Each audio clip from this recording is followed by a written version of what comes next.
बहुत समय पहले एक शांत नदी के किनारे एक बड़ा सा जामुन का पेड़ था। उस पेड़ पर एक चंचल बंदर रहता था। हर दिन वो मीठे मीठे जामुन खाता और खुश रहता। एक दिन उस नदी में से एक मगरमच्छ बाहर आया। बंदर ने देखा कि वो थका भूखा है। उसने दोस्ती का हाथ बढ़ाया और कहा, अरे भाई मगरमच्छ, तुम भी ये मीठे जामुन खाओ, बहुत स्वादिष्ट हैं। मगरमच्छ ने जामुन खाए और बोला, वाह, कितने मीठे हैं। अब मैं रोज यहाँ आऊंगा और तुमसे मिलूंगा।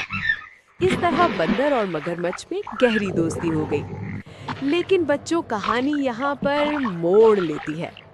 मगरमच्छ की पत्नी बहुत लालची थी। उसने अपने पति से कहा, ये जामुन तो रोज खा रहे हो, लेकिन अगर उस बंदर का दिल मिल जाए तो मैं हमेशा जवान और तंदुरुस्त रह सकती हूँ। मगरमच्छ दुविधा में पड़ गया। आखिर उसने अपनी पत्नी की बात मान ली। एक दिन वो बंदर के पास आया और बोला, दोस्त, चलो मेरी पत्नी से मिल लो। नदी के उस पार हमारे घर में तुम्हारा स्वागत होगा। भोला भाला बंदर मान गया और मगरमच्छ की पीठ पर बैठ गया। लेकिन जैसे ही नदी के बीच पहुंचे, मगरमच्छ ने हंसकर कहा, दरअसल मेरी पत्नी तुम्हारा दिल चाहती है, मैं तुम्हें उसी के लिए ला रहा हूँ।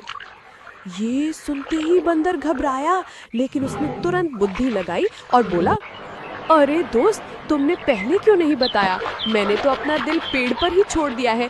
अगर चाहिए तो चलो वापस चले, मैं दिल ले आता हूँ। मगरमच्छ को उसकी बात सच लगी। वो तुरंत बंदर को वापस किनारे ले आया।